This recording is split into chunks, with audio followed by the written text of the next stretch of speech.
வெண்முரசு. கிராதம் 18. வாசிப்பது சந்தீப். அர்ஜுனன் மலைகள் இடப்பக்கம் நிறைவகுத்து பாதையில் தென்திசை நோக்கி சென்று கொண்டிருந்தபோது அவனுக்குப் பின்னால் ஓடிவந்த முதிய அந்தணன் ஒருவன் உரத்த குரலில், இளைய பாண்டவரே, தங்களை நாடி வந்தேன். தங்களுக்காகவே வந்தேன் என்றான். அர்ஜுனன் நின்று, யார் நீங்கள் என்றான். மூச்சிறைக்க அணுகி, என் பெயர் ஜாதவேதன். வேதம் புரக்கும் தொல்குடியில் பிறந்தவன். என் 9வது மைந்தனை தென்திசையரசனுக்கு பறிகொடுத்துவிட்டு வாழ்வை முடிக்கக் கிளம்பியவன் என்றான். நான் உங்கள் வில்லுக்கு அடைக்கலம். என்னை துறக்காதீர், பாண்டவரே. அர்ஜுனன் என்றபடி காண்டீபத்தை கைமாற்றிக் கொண்டான். இனி வாழ்வில்லை என மலையேறும் பொருட்டு இவ்வழி சென்றேன். இங்கு நீங்கள் இருப்பதை அவ்வூர் இளையோன் ஒருவன் கூவியதிலிருந்து அறிந்தேன். அங்கு சென்றபோது நீங்கள் ஊர் நீங்கிவிட்டீர்கள். உயிரைச் சுமந்து பின்னால் ஓடி வந்தேன் என்று அவன் சொன்னான். என் நல்லூழ், நான் விழைந்தவரை கண்டுவிட்டேன். தெய்வங்கள் என்னுடன் உள்ளன. சொல்லும்படி அர்ஜுனன் கையசைத்தான். அவன், நான் வாழ வேண்டுமா என்பது தங்கள் கையிலேயே உள்ளது, இளவரசே என்றான். என்ன நிகழ்ந்தது என்று அர்ஜுனன் கேட்டான். சாண்டில்ய குலக்குழுவைச் சேர்ந்த சாமவேதிகன் நான். உத்தர கூர்ஜரத்தில் வறண்ட மலைநிலத்தில் பீதாக்ரம் என்னும் சிற்றூரில் வாழ்ந்த எந்தை வேதமொன்றே முதலரம் எனக் கொண்டிருந்தார். 100 மாணவர்கள் அவரிடம் அழியாச்சொல் கற்றனர். வைரங்களின் கூர்மையுடன் அவரில் வேதச்சொல் விளங்கியமையால் வஜ்ரகண்டன் என்று அழைக்கப்பட்டார். வேதமன்றி பிற தெய்வமறியாது வாழ்ந்தார். 100 பசுக்களைப் பேணி நெய்யும் பாலும் கொண்டு வேதச்சொல்லை எரியாக்கியவர் எந்தை. பெரும்பஞ்சம் எழுந்து 100 பசுக்களும் பசித்து நோய் கொண்டு இறந்தன. எஞ்சியது ஒரு வெண்பசு. அதற்கு கற்றாழையை வெயிலில் வாட்டி உணவளித்தனர். மானுடர் கொட்டிக்கிழங்கை புளிச்செடி இலையுடன் சேர்த்து வேகச் செய்து ஒருநாள் விட்டு ஒருநாள் உண்டு உயிர் வாழ்ந்தனர். ஆயினும் பால் கொண்டு வேள்வி செய்வதை நிறுத்தவில்லை. வேள்விக் குளத்தில் துளி நெய்யேனும் விடாது எரியணைய ஒப்பவில்லை. ஒருநாள் எந்தை வேள்விக்கு பால் கொள்ள பசுவை அணுகினார். அதன் அகிடில் 5 பிடிப்பால் மட்டுமே இருந்தது. புல்லின்றி பசித்துத் தளர்ந்திருந்தது பசு. பாலில் ஊறிய கற்றாழை நச்சால் நோயுற்று விழுந்துவிட்டிருந்தது அதன் கன்று. தொழுவக்காவலன் கைகூப்பி, அந்தணரே, இத்தருணத்தில் கன்றுக்கு பால் விடுவதே முறை என்று சொன்னான். கன்று பிழைக்காதென்பது உறுதி என்றாலும் அது இறுதியாக விழையும் பால் சுவையை அதற்களிக்க வேண்டியதே அறம் என்றான். எந்தை ஐயமற்ற உள்ளம் கொண்டவர். வேதமறிந்தது முதல் ஒருநாளும் வேள்விச் செயலுக்கு பிந்தாதவர். அவ்வூரில் பிறிதெங்கும் பால் இல்லை என்னும் நிலையை அறிந்திருந்தார். வேள்விக்கு பசுவை பலி கொடுப்பதும் இருந்தது முன்பு. வேள்வியே முதன்மையானது, என் கடன் அதுவே என்று உரைத்து அப்பாலை கறந்து கொடுக்கச் சொல்லி பெற்றுக்கொண்டு சென்று தன் வேள்விச் செயலை நிறைவேற்றினார்.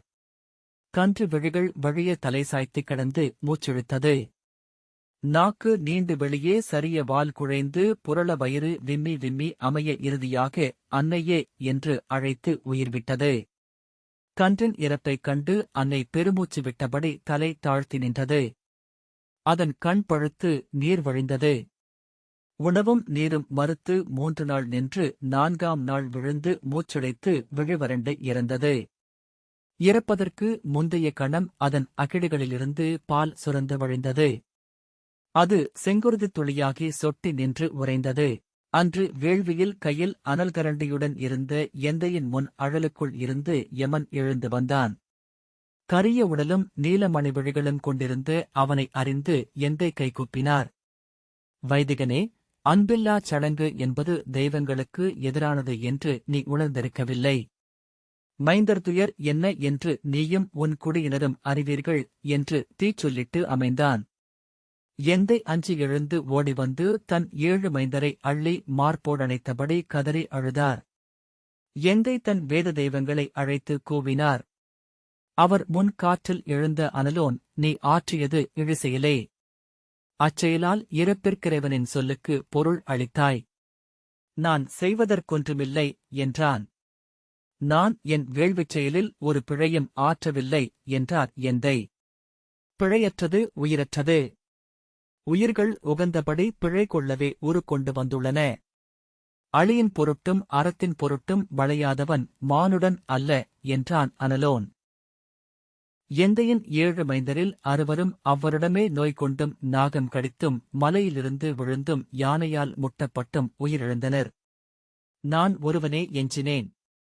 ஒவ்வொரு இறப்புக்கும் எந்தை துயர் இரட்டிப்பாகி நைந்து உளமுடைந்து பித்தனாகி கற்ற சொல்லனைத்தும் மறந்து மைந்தர் பெயரை மட்டும் சொல்லிச் சொல்லி கண்ணீர் விட்டபடி இறந்தார். அவருக்கு நீர்க்கடன் செய்தபின் மைந்தர் துயரை அஞ்சி எனக்கு மன உறவே இல்லை என்று நான் முடிவு செய்தேன். 7 ஆண்டு காலம் தனியனாக வேள்விச் செயலாற்றி வாழ்ந்தேன். ஒருமுறை நான் அரசனொருவனுக்காக மைந்தர் விழைவு வேள்வி இயற்ற அரணிக்கட்டையை உரசியபோது நெருப்பழவில்லை. 12 முறையும் நெருப்பழாமையால் என்னை பழியன் என்று எழுந்து விலகும்படி ஆணையிட்டார் வேள்வித் தலைவர்.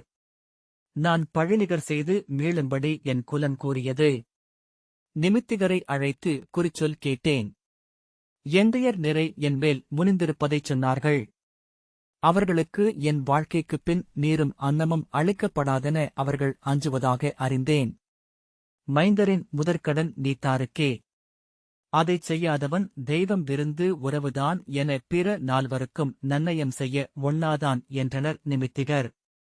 நான் கைகூப்பி தந்தையரே, உங்களுக்காக அப்பெருந்தியரை நான் ஏற்கிறேன் என்று சொன்னேன். அதன்பின் நான் மனம் கொண்டேன். கௌண்டின்ய குலக்குழுவின் மகளாகிய என் மனைவியிடம் என் குலத்தின் மீதுள்ள தீச்சொல்லை நான் சொல்லவில்லை. முதல் மைந்தன் பொற்துளி என வந்து என் கைகளில் விழுந்தபோது கடுந்துயரில் என் நெஞ்சு குழைந்தது. என் விழிநீர் அவன் மேல் விழுந்தது. என்ன என்ன என்று என் மனைவி கேட்டாள். உவகை என்று நான் சொன்னேன். ஆம் ஆம் என அவள் கண்ணீர் விட்டாள். அழுதபடி நான் பேற்றரை விட்டு வெளியே ஓடினேன். 12ஆம் நாளில் பால் விக்கி என் மகன் இறந்தான். கன்றிழந்த பசுவின் துயரை அன்று கண்டேன். என் மனைவியின் முலைகளிலிருந்து பால் ஊறி வழிந்து கொண்டே இருந்தது. மண்ணில் அவள் அதை பீச்சி விட்டபோது உடன் விழித்துளிகளும் உதிர்ந்தன. மண்ணில் 100 வாய்கள் திறந்து புதைக்கப்பட்ட மைந்தர்கள் அந்த அமுதை உண்பதாகத் தோன்றியது. பித்துப்பிடித்தவன் போல நான் அலைந்தேன். தெய்வங்கள் முன் சென்று நின்று நெஞ்சில் அறைந்து அழுதேன். விழுந்து தலையால் மண்ணில் அடித்து மன்றாடினேன். பிறிதொரு மைந்தன் தேவையில்லை என்பது என் எண்ணமாக இருந்தது. ஆனால் மெலிந்து உருக்குலைந்து என் மனைவியைக் கண்டதும் இன்னொரு குழவியால் மட்டுமே அவளை மீட்க முடியும் என்று உணர்ந்தேன். எனக்கும் அந்த விழைவு உள்ளில் எழுந்து வளர்ந்தது. முதற்குழவியே மாற்றுருக்கொண்டு மீண்டு வரும் என நினைத்தேன். மெல்ல அவ்வெண்ணம் வலுப்பெற்றது. அது மீண்டால் போதும் அனைத்தையும் மறந்துவிடுவேன் என எண்ணினேன். போதிய மைந்தர் துயரை அடைந்துவிட்டேன். என் தெய்வங்கள் என்னை கைவிடமாட்டார்கள். அவள் மீண்டும் கருவுற்றாள். ஒவ்வொரு நாளும் உவகை வளர்ந்தது. அதன் நிழல் என பல மடங்கு நீளத்துடன் அச்சமுடன் எழுந்தது. அந்த அலைக்கழிப்பு முன்பிருந்த பெருந்துயரை விட 3 மடங்கு பெரிய கொடுமை. என் மனைவி மெல்ல மலர்ந்து உவகையில் எழுந்து கொழுந்துவிட்டு ஆடக் கண்டேன். அவளைப் பார்க்கையில் என் உள்ளம் அழிந்தது. பெரும்புழை ஆற்றியிருக்கிறேன் என்று எண்ணி எண்ணி கலுழ்ந்தேன். மைந்தன் அதே முகத்துடன் அதே துடிப்புடன் பிறந்தான். அவனை கையால் தொடவும் என்னால் முடியவில்லை. நம் மைந்தன். நம்மை விட்டுச் சென்றவன். நம் பிழை பொறுத்து மீண்டு வந்துவிட்டான் என்று என் மனைவி கண்ணீருடன் கூவினாள். நான் அழுதபடியே சென்று என் குடித்தெய்வத்தின் காலடியில் படுத்துவிட்டேன். என் மனைவி பித்து கொண்டவளாக ஆனாள். குழவியே கையிலிருந்து இறக்கவே மறுத்தாள். கையிலேயே வைத்திருக்கக் கூடாது அன்னையே. குழந்தை உடல் தேம்பிப் போய்விடும் என்றாள் மருத்துவச்சி. கீழே வைத்தால் எவரோ குழவியை கொண்டு சென்று விடுவார்கள் என்று அவள் அஞ்சியது போல் தோன்றியது. தன் உடலுடன் இணைந்த ஒன்றாகவே அவள் அதைச் சூடியிருந்தாள். 3ஆம் மாதம் ஒரு காய்ச்சலில் குழந்தை மறைந்தது. தொட்டிலில் குழந்தையை துயிலவிட்டு அருகே அவள் துயின்றாள். இரவில் ஒரு கரிய குழல் பறக்கும் பெண்மணி உள்ளே வந்து குழந்தையை எடுப்பது போல கனவு கண்டாள். அவளை நோக்கி அலறியபடி கை நீட்டி எழுந்தபோது அவள் விழிகள் அனலென எரியக் கண்டாள். எழுந்தமர்ந்து குழந்தையை நோக்கியபோது அது மேலிருந்து விழுந்தது போல கிடந்தது. எடுத்து நோக்கியபோது அதன் தலை முன்பக்கம் சரிந்தது. என் மனைவி பல மாதங்கள் எங்கிருக்கிறாள் என்றே தெரியாமலிருந்தாள். நான் என் வீட்டிலிருந்த அத்தனை தெய்வங்களையும் உடைத்து வீசினேன். ஆலயக் கருவறைகளில் விரித்து அமர்ந்திருந்த வீண்சிலைகளை நோக்கி கற்களை எடுத்து எறிந்தேன். என்னை பித்தன் என எண்ணி பல இடங்களில் பிடித்து கட்டி வைத்து அடித்தனர். மீண்டும் சில மாதங்களில் மைந்தனுக்கான விளைவு கூடியது. வெளியூர் நிமித்திகர் ஒருவர் என் முகம் நோக்கி குறித்து நான் மைந்தரைப் பெற்றாக வேண்டும் என்றார். மறுமுறை நீண்ட வாழ்வுள்ள மைந்தன் பிறப்பான் என்று நம்பிக்கையும் அளித்தார். அவர் சொன்ன வேள்விச் செயல்களை இயற்றினேன். அவர் அளித்த நுண்சொல்லை 12 லட்சம் முறை உருவிட்டேன். ஆனால் என் மனைவி மைந்தரைப் பெற மறுத்துவிட்டாள். இனி இல்லை, இனி பெற்று மரலுக்கு கொடுப்பதில்லை. பிறந்து உலகறியாது இறக்கும் மைந்தரின் பழியெல்லாம் என் விழைவினால்தான் என்றாள். அவளிடம் பேசி மன்றாடினேன். அழுது புலம்பினேன். அவள் இழகவில்லை. இனி இல்லை, இனி இல்லை என்றே சொல்லிக் கொண்டிருந்தாள். ஆனால் அவளுக்குள் இருந்து கன ஒன்று முளைத்தது. அதில் வந்த இளமைந்தன் தவழ்ந்து ஒரு படியிலிருந்து கீழிறங்கத் தவித்தான். விழித்துக் கொண்டு அவள் சிரிப்பும் அழுகையுமாக என்னை நோக்கி ஓடி வந்தாள். நம் மைந்தன். நான் இப்போது கண்டேன். அவன் மண்ணுக்கு கிளம்பிவிட்டான். இறக்கிவிடுவதொன்றே நம் பணி. அது நம் கடன் என்றாள். அம்மைந்தன் பிறந்து ஒரு வயது வரை வாழ்ந்தான். கண்டெளிந்து முகம் நோக்கி சிரித்தான். வாய்வழிய அம்மா என்று குதிரைச் சொல் சொன்னான். எப்போதும் வாய்குவித்து பாலருந்த விழைந்தான். பசி கண்டதுமே கைகளை அரைந்து முட்டி சுருட்டி அசைத்து முகம் சிவந்து கதறி அழுதான். அவன் பால் குடிக்கையில் அவ்வொலி கேட்டு பதைப்புடன் அமர்ந்திருப்பேன். உலகை உண்ணுகிறான். அப்பெரும்பசி வாழ்வாசை அல்லவா? அந்த விழைவு அவனை வாழச் செய்யாதா? அவன் கவிழ்ந்தான். கையால் தரையை தட்டியபடி தவழத் துடித்தான். காலம் முந்தியே தவழலானான். ஒரு கையை ஊன்றி வாயில் எச்சில் வழிந்து மார்பை நனைக்க ஊ ஊ ஊ என ஓசையிட்டபடி அரை மணி ஒலிக்க தண்டை இழுபட்டோசையிட இல்லத்தை சுற்றி வந்தான். காகத்தை கை சுட்டி கா என்றான். பூனையை சுட்டி ஞா என்றான். என் காலடியோசை கேட்டதுமே கைவீசி தை தை என்று குதித்தான். ஒவ்வொரு கணமும் அவன் மேல் ஒளிவழியும் உளவழியும் தொடுத்து உடனிருந்தாள் அவன் அன்னை. ஒருநாள் அடுப்பிலிட்டு அன்னத்தை எடுக்க அவள் அடுமனைக்குள் நுழைந்த கணம் அவன் எம்பி குடிநீர் பிடித்து வைத்திருந்த கலத்திற்குள் குப்புற விழுந்தான். அவள் திரும்பி வந்தபோது மைந்தனைக் காணவில்லை. இயல்பாக எழுந்த அச்சத்தால் அவள் வெளியே ஓடிச் சென்று முற்றத்திலும் சாலையிலும் தேடினாள். திரும்பி வந்து உள்ளே நுழைந்தபோதுதான் கலத்திற்கு மேல் 2 கால்களைக் கண்டாள். மிகச் சிறிய கலம் அது.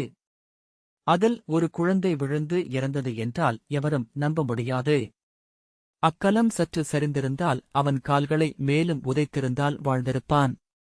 நான் அவனுடைய விரைத்த உடலையே நோக்கிக் கொண்டு அமர்ந்திருந்தேன். மாற்றமில்லா நெறி என இப்புடவியைச் சூழ்ந்திருப்பது மரளியின் சரடு ஒன்றே என்று அன்று அறிந்தேன். விழிநீர் ஓய்ந்து என் மனைவி சொல்லெடுக்கத் தொடங்கிய போது அவளிடம் சொன்னேன், என் குடிமேல் விழுந்த தீச்சொல் அது என. இனி நமக்கு மைந்தர் தேவையில்லை. என்னுடன் எழுக.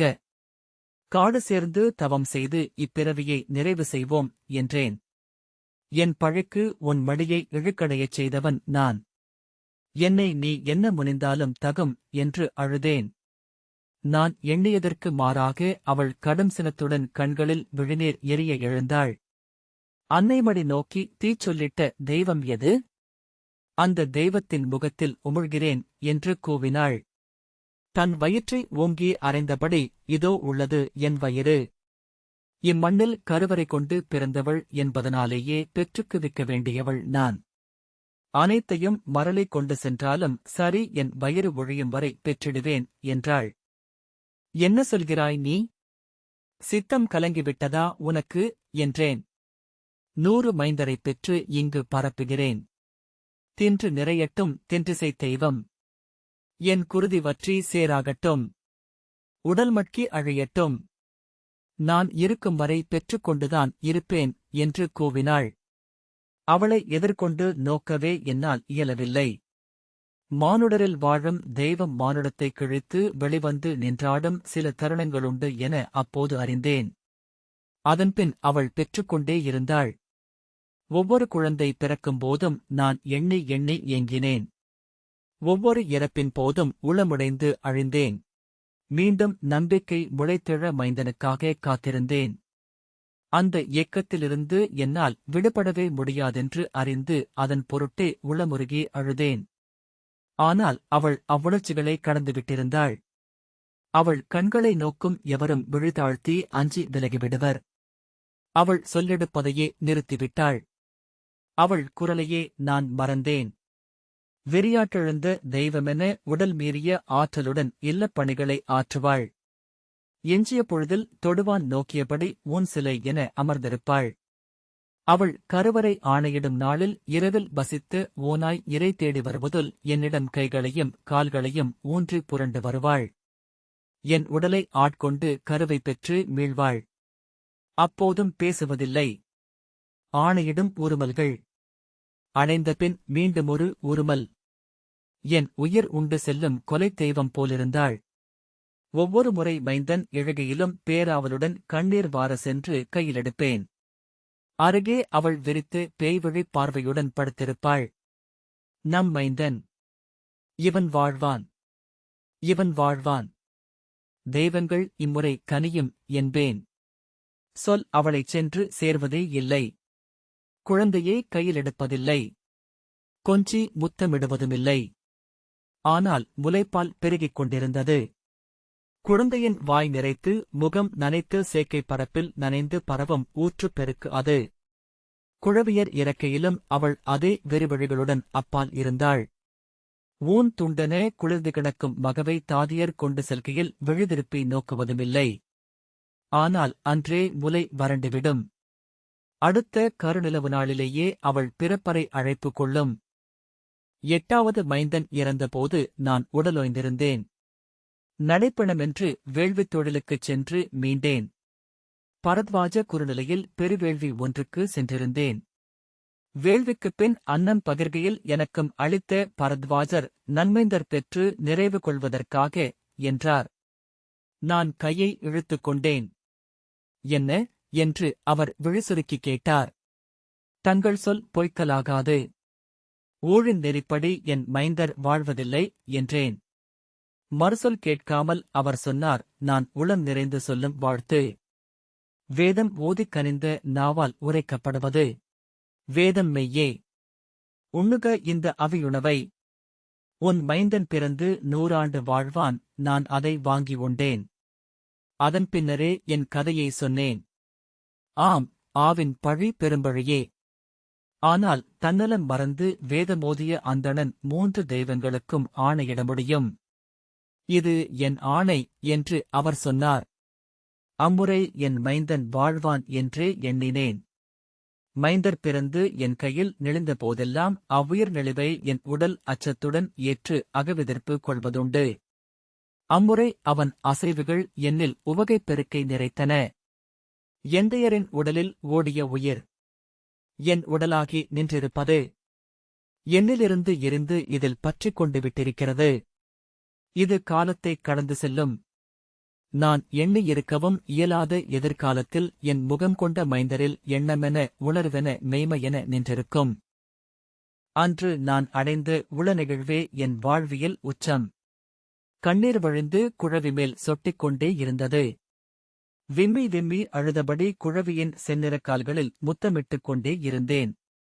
அப்பால் என் மனைவி சிலைச்செதுக்கு போன்ற விழிகளுடன் என்னை நோக்கிக் கிடந்தாள். அவள் முலைகளிலிருந்து வெண்ணிற நூல்கள் போல முலைப்பால் ஊறி பீரிட்டு வளைந்து சொட்டியது. அதன் இனிய ஒன்மணம் அப்பேற்றறையை நிறைத்திருந்தது. 7 மாதம் அம்மைந்தனை நெஞ்சிலிட்டு வளர்த்தேன். அச்சமோ பதற்றமோ இல்லாமல் ஒரு மைந்தனை கையிலெடுப்பதன் கொண்டாட்டத்தில் நாள் என குடி என குலமென ஊர் என ஏதுமில்லாதிருந்தேன். அன்றுவரை நான் மைந்தரை தொட்டதே இல்லை என்று அப்போதுதான் அறிந்தேன். நான் முன்பு அறிந்ததெல்லாம் என் அச்சத்தை மட்டுமே. அச்சத்தால் அவனை என் உடலின் உறுப்பென்றே உணர்ந்தேன். அச்சமின்மையால் அவன் பிறிதொரு உடலென உயிரென ஆத்மா என இருந்தான். கையளவே இருந்த சின்னஞ்சிறு உடலுக்குள் ஒரு முழுமானுடனை உணர்வதென்பது குழந்தையை கொஞ்சியறிதல். 7ஆம் மாதம் அவனுக்கு காய்ச்சல் ஒன்று வந்தது. முன்பெல்லாம் எளிய நீர்க்கோள் என்றாலும் பதறி மருத்துவரிடம் செல்வேன். இரவு பகல் விழித்து அருகமர்ந்திருப்பேன். அவன் வாழ்வான் என்பதில் ஐயமே தோன்றவில்லை. தேனில் மருந்து கரைத்து நாவில் கொடுத்து அவன் சற்று களைத்து துயில் கொண்டபோது நானும் விழியேர்ந்தேன். ஓர் எருமையின் முக்காரி கேட்டு கண் விழித்தேன். அறைக்குள் ஒருவன் நின்றிருக்கக் கண்டேன். கரிய பேருருவம், கையிலொரு வளச்சுருள். அவன் என் மைந்தனை குனிந்து நோக்கிக் கொண்டிருந்தான். நான் வெறுமனே எவருடையதோ நிகழ்வு என நோக்கி படுத்திருந்தேன். அவன் வெளியே சென்று மறைந்தான்.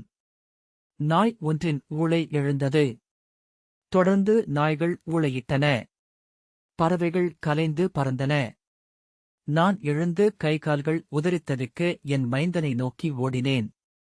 அவன் முகம் துயில்வது போலத்தான் இருந்தது, ஆனால் உயிரில்லை என நோக்கிலேயே தெரிந்தது. நான் உயிரற்ற குழந்தைகளைக் கண்டு பழகிவிட்டிருந்தேன். என் மேல் நோக்கை உணர்ந்து திரும்பி மனைவியை நோக்கினேன். அவள் என் மேல் விழிநட்டுக் கிடந்தாள். சில கணங்கள் எங்கிருந்தேன், என்ன நிகழ்ந்ததென்று என்னால் சொல்ல முடியவில்லை. நினைவறிந்தபோது தெருவிலிறங்கி ஓடிக்கொண்டிருந்தேன். பரத்வாஜ குறுநிலையில் சென்று நின்றேன். மூச்சரைக்க நெஞ்சில் அரைந்தபடி கதறினேன். ஆசிரியரே, வேதம் பிழைத்தது. என் மைந்தனை மரண் கொண்டு சென்றான். பரத்வாஜர் வெளியே வந்து என்னை நோக்கினார். அழுதபடி அவர் கால்களில் சென்று விழுந்தேன். என் மகன் மறைந்தான். வேதம் அழிந்தது. இனி நான் பற்ற கொழுகொம்பு இங்கில்லை, ஆசிரியரே என்றேன். அவர் முகம் உறுதி கொண்டது. அவன் இறக்கலாகாது. இறந்தால் வேதம் அழிந்தது என்றே பொருள். செல், அவனை மரணுலகிலிருந்து மீட்டுக் கொண்டு வரும் வீரன் ஒருவனை தேடிக் கண்டடை. 41 நாட்கள். அவன் உடலை நான் பேணுகிறேன். ஒரு காலச்சுழி அது. அதற்குள் உயிர் மீள முடியும் என்கின்றன நூல்கள். உன் மைந்தனை வேதம் மீட்டுக் கொண்டு வரும். அவ்வண்ணம் கொண்டு வரவில்லை என்றால் நான் நாவில் சூடிய வேதம் போய் என்றே பொருள். அதன்பின் நான் உயிர் வாழ மாட்டேன். 41ஆம் நாள் நான் சிதைமேல் அமர்வேன். அறிக தெய்வங்கள். ஆம், அவ்வாறே ஆகுக என்றார்.